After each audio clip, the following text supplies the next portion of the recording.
अगर 4 भाइयों में 3 भाई रोजगार से हैं, एक भाई बेरोजगार है, तो वो मिलकर उसका ध्यान रखते हैं। बेटा बेरोजगार है तो बाप मरते दम तक उसका ध्यान रखता है, क्योंकि हमारे यहां कहा गया जो कमाएगा वो खिलाएगा, जो आया है वो खाएगा। अरे भाई, आप तो सिर्फ आदमी तक रहे। हमारी ये सोच इतनी व्यापक थी। मैंने कहा ना, झूठ के पुलंदे कैसे रखे गए। अगर आप लोगों से बहुत को ध्यान हो तो जब पितृपक्ष आता है, श्राद्ध पक्ष, जिसमें पूर्वजों के लिए किया जाता है, तो उस दिन, जिस दिन आप अपने पूर्वजों का तर्पण करते हैं, उस दिन क्या होता है, 3 खाने के हिस्से निकाल के रखे जाते हैं। किसके लिए? एक कुत्ते के लिए, एक कौवे के लिए और एक गाय के लिए। क्यों? हमारे यहां गाय देवतुल्य पशु माना गया है, हाईएस्ट पेडेस्टल पे है। कुत्ते को शमशान का के देवता भैरव का वाहन माना गया है, एंड ऑफ द लाइफ की तरफ दर्शाता है। और कौवा उस प्रकार की श्रेणी का जंतु है जो कि तमाम गंदगियों को साफ करता है। यानी हम सिंबॉलिकली ये कह रहे हैं कि अगर भगवान ने हमको सबसे developed creature of the earth और ऑफ द यूनिवर्स बनाया है, तो लोएस्ट से लेके हाईएस्ट तक हर आदमी का ख्याल रखना हमारा कर्तव्य है, हर जीव जंतु का ख्याल रखना हमारा कर्तव्य है। वो वहां तक पहुंचे नहीं पहुंचे। इसीलिए मैं कहता हूं कि सिस्टमेटिकली बैठकर आप लोगों के दिमागों में, हम लोगों के दिमागों में 2-2, 3-3 पीढ़ी से ऐसी चीजें बैठाई गई जिसके ठीक उलट थी। 1-2 उदाहरण और दूंगा। जैसा अब ये भी ममता जी ने बोला फिल्मों के बारे में, फिल्मों में भी आपने देखा, जैसे उन्होंने बताया, एक ऐसा सीरियलों में कैरेक्टर होगा। अब मैं एक दूसरी बात की तरफ आता हूं। आपने जितनी हिंदी फिल्में देखी होंगी, भाई मैंने तो हिंदी और इंग्लिश के अलावा नहीं देखी, एक आधा उर्दू की फिल्म ही देखी है, अन्य भाषाओं की तो फिल्में मैंने देखी नहीं है। मगर हर हिंदी फिल्म में शुद्ध हिंदी बोलने वाला कैरेक्टर या तो विलेन होगा या कॉमेडियन होगा।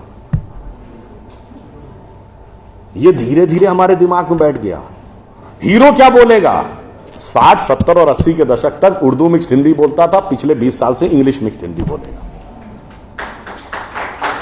आप सबने वो गाना सुना होगा, विनोद खन्ना जी जिनकी डेथ हो गई, एक उनके ऊपर है जिसको कॉमेडियन गाना माना जाता है, प्रिय प्राणेश्वरी यदि आप हमें आदेश करें तो प्रेम का हम श्री गणेश करें। ये गाना क्या माना जाता था? कॉमेडी का। और एग्जैक्टली यही गाना, यही वर्ड्स का गाना, इब्तिदाए इश्क में हम सारी रात जागे अल्लाह जाने क्या होगा आगे, यह है अच्छा गाना।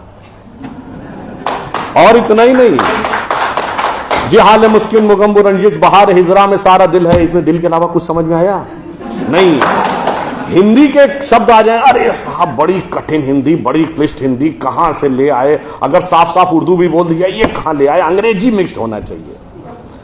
भाई अंग्रेजी मिक्स्ड होकर हम, देखिए ये सारी चीजें हम लोगों के दिमागों में बैठा ली जा रही हैं। हम कहां जा रहे हैं? एक छोटा सा उदाहरण आपको देता हूं।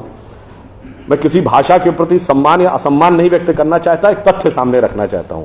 अंग्रेजी भाषा में केवल 5 वॉवेल हैं, AEIOU, केवल 5 वॉवेल, और मात्रा पाई जैसी कोई चीज ही नहीं है। इसलिए इसमें साइलेंट का भी प्रॉब्लम है और एक्सेंट का भी प्रॉब्लम है। एक कश्मीरी और पंजाबी जिस एक्सेंट में बोलता है, एक बिहारी जिस एक्सेंट में बोलता है, एक तमिल और केरलाई जिस एक्सेंट में बोलता है, उसमें भारी अंतर है। मगर जिन लैंग्वेजेस की फोनेटिक्स डाइवर्सिफाइड है, अब जैसे उसमें मैं एक एक्सट्रीम एग्जांपल देता हूं, संस्कृत। आप वैष्णो देवी के मंदिर जाइए या तिरुपति बालाजी के मंदिर, काशी विश्वनाथ या कामाख्या है, जब पुजारी मंत्र बोलना शुरू करता है, एक्सेंट में कभी डिफरेंस देखा है? वो भी तो उसी इलाके के हैं। क्यों? क्योंकि आपकी लैंग्वेज की फोनेटिक्स डेवलप्ड है, साइंटिफिक है। उदाहरण के लिए, आप सब ने कभी ध्यान दिया हो या ना दिया हो, हिंदी में कहते हैं ना काखा गाघा अंगा। का जब बोलते हैं तो जबान कहां लगती है? फिर खा में और पीछे, गा में और पीछे, घा में और पीछे, जब अंगा बोलते हैं तो गले से निकलता है। The entire phonetics is designed as per the contour of your vocal cord. एक प्रकार के शब्द एक साथ, तथ दध ना सब दांत से अंतर है, पफ पफ मा सब होंठ से। इतना डेवलप्ड, इतना साइंटिफिक इंस्ट्रूमेंट हमारे पास, और हमें समझाया जा रहा है कि नहीं ये छोड़ दो, ये तो वैसी बात हो गई कि हमारे पास स्मार्टफोन है। मगर दुनिया जो है वो पुराना वाला जो नोकिया हम यूज करते थे उसके पीछे भाग रही है। तो नहीं जी, हम तो उसी के साथ चलेंगे।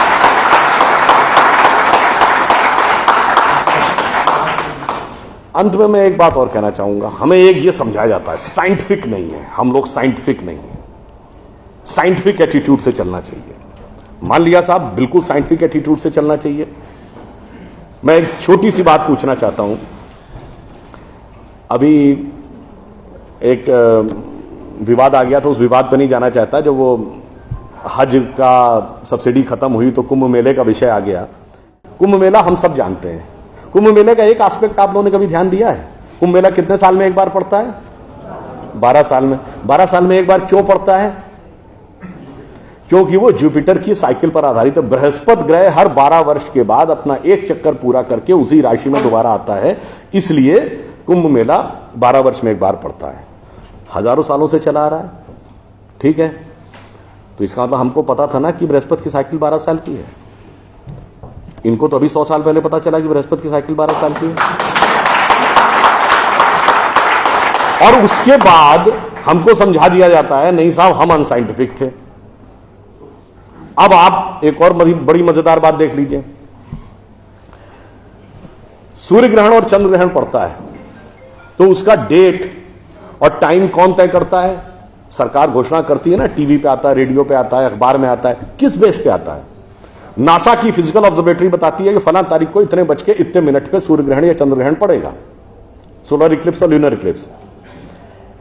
मगर ये बताइए 1950 से पहले तो नासा की ऑब्जर्वेटरी नहीं थी। 1920 में जब अल्बर्ट आइंस्टीन ने रिलेटिविटी की थ्योरी दी, उससे पहले रिलेटिव मोशंस ऑफ प्लैनेट नहीं पता था। सॉरी, 1916 में। 1920 में एडविन हबल एक साइंटिस्ट हुए जिन्होंने एक्सपेंडिंग यूनिवर्स की थ्योरी दी, उससे पहले एक्सपेंशन ऑफ यूनिवर्स नहीं पता था। 1900 में मैक्स प्लैंक साइंटिस्ट हुए जिन्होंने लाइट की क्वांटम की थ्योरी दी, फोटॉन्स वाली, उससे पहले प्रोपोगेशन ऑफ लाइट ही नहीं पता था। 1897 में जे टॉमसन ने इलेक्ट्रॉन खोजा, उससे पहले आप मानते थे एटम अनडिविजिबल है। और 1633 में आप ये कहते थे, गैलीलियो को फांसी दे रहे थे इस बात के लिए कि उसने कहा सन रिवॉल्व्स राउंड द अर्थ गलत है। तो भैया आप 380 साल चल के जहां पहुंचे हैं, हमारा पंचांग तो युधिष्ठिर के जमाने से एज इट इज चला आ रहा है 5100 साल। मतलब ये लॉजिक नहीं है, ये तो साइंटिफिक प्रूफ। फिर भी हमें समझाया जाता है कि साहब जो हमने सोचा उस सब हम अनसाइंटिफिक थे, हम गलत थे। बड़ी मजेदार बात है। इन ए स्पैन ऑफ लिविंग जनरेशन, 50 साल में देखिए ये जो अर्बन नक्सल्स थे उन्होंने हमारे दिमागों में क्या क्या भरा और फैक्ट क्या था। 50 साल पहले जिस जिस चीज का मजाक उड़ाया गया वो चीज आज ठीक उसके उलट हो गई। 50 साल पहले कहते थे अरे यार ये अगर खेती करनी है तो mechanised farming, chemical fertiliser use करो। गाय के गोबर से कोई खेती होती है? आदमी चांद पे पहुंच गया, तुम गाय के गोबर पे पड़े हो। आज नहीं, ऑर्गेनिक फार्मिंग की तरफ जाओ। 50 साल पहले क्या कहते थे? अरे भाई ये जड़ी बूटियों फल पत्ती खाने से कोई इलाज होता है? नीम हकीम खतरा है जान। खाना है तो नई दवाएं खाओ, क्लोसिन, मेटासिन, टेरामाइसिन। आज आप क्या कहते हैं? नहीं, केमिकल नहीं, हर्बल मेडिसिन की तरफ जाओ।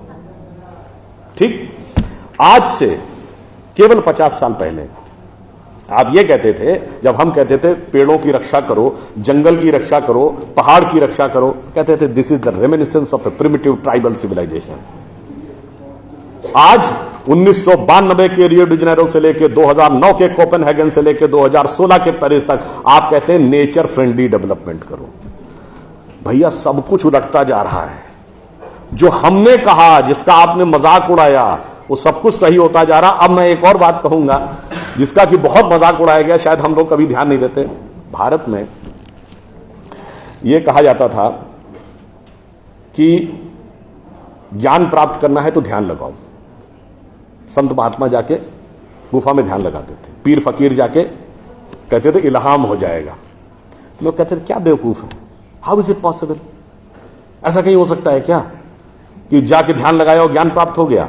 If you want to attain knowledge you must outreach, understand the things, meet the people, visit the place, like what Darwin has done. अब 50 साल बाद मैं आपसे पूछता हूं, आपको न्यूयॉर्क टाइम्स अखबार पढ़ना है तो दो रास्ते हैं। एक, यहां से दिल्ली से न्यूयॉर्क की फ्लाइट पकड़िए, 16 से 22 घंटे लगेंगे डिपेंडिंग अपॉन योर फ्लाइट, और आज का अखबार कल पढ़िए। और दूसरा है कि मोबाइल पे डाउनलोड करिए खट से और पढ़ लीजिए। क्यों? आपके हाथ में डिवाइस है, जिसने डिवाइस बनाई उसने सॉफ्टवेयर भी बनाया है, और जिसने सॉफ्टवेयर बनाया उसने सपोर्टिंग नेटवर्क भी बनाया है। उसी ढंग से हमारा शरीर एक डिवाइस है, तो इसके अंदर मन, बुद्धि, चित्त, अहंकार और कॉन्शियसनेस एक सॉफ्टवेयर है और उसका कनेक्टिंग नेटवर्क भी है। बस नेटवर्क से कनेक्ट होना है और सब डाउनलोड है। और अंत में मैं एक उदाहरण दूंगा। सब कुछ कहा जाता था कि पैसे के कारण शोषण हुआ, इसलिए खड़े हो जाओ, लोगों के साथ भिड़ जाओ। हमारे यहां परंपरा में त्याग का महत्व था। हम आपसे पूछें, दो राजा बताइए जो सबसे बड़े महान माने गए भारतीय संस्कृति में, राजा राम और राजा हरिश्चंद्र। दोनों इसलिए कि त्याग किया, इसलिए नहीं कि बड़ा बड़ा इलाका अलेक्जेंडर द ग्रेट की तरह कब्जा कर लिया। अब मैं एक आपको उदाहरण देता हूं, वो त्याग कैसे समाज में रचा बसा था। हमारे पूज्य संतों में से एक हुए संत रविदास, काशी के रहने वाले थे। उनके पास भगवान राम की एक मूर्ति थी। काशी नरेश उनके पास गए, कहा जाता था इतनी सिद्ध मूर्ति है, आप कृपया इसे मुझे दे दीजिए। ऐसी मूर्ति राजा के पास होनी चाहिए राजभवन में, ना कि इसमें मैं इस मूर्ति के वेट का 10 गुना सोना आपको दे दूंगा। उन्होंने मना कर दिया। उन्होंने कहा जी इसके वेट का 100 गुना सोना दे दूंगा। उन्होंने मना कर दिया। तो राजा को थोड़ा क्रोध आ गया। उसने कहा ऐसा है रैदास जी, आज जिस झोपड़ी में रह रहे हैं इसमें जितना सोना आ सकता हो नीचे से ऊपर तक उतना भर लीजिए, उतना मैं आपको देने को तैयार हूं। तो एक बार उनकी पत्नी का मन आया कि भाई ऐसा बढ़िया ऑफर नहीं मिलेगा, अब हमें इस पर विचार कर लेना चाहिए। रैदास ने क्या जवाब दिया?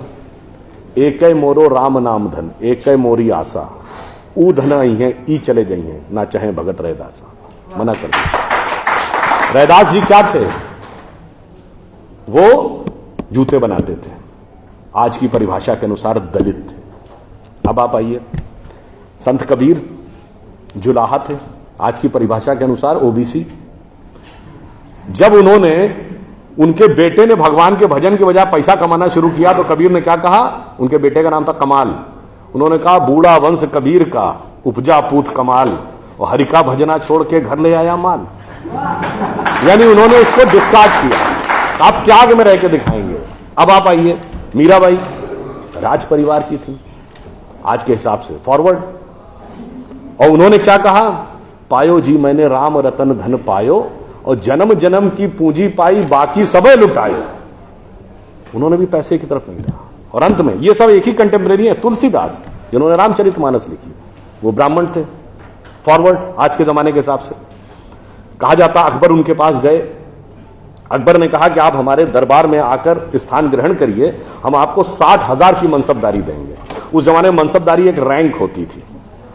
तो जैसे 40,000 की मनसबदारी वॉज मैक्सिमम, 60,000 का मतलब हुआ कि राजा के बाद सबसे बड़ा स्टेटस आपका होगा।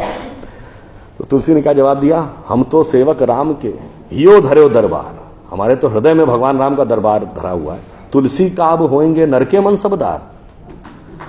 ये मैंने क्यों बताया?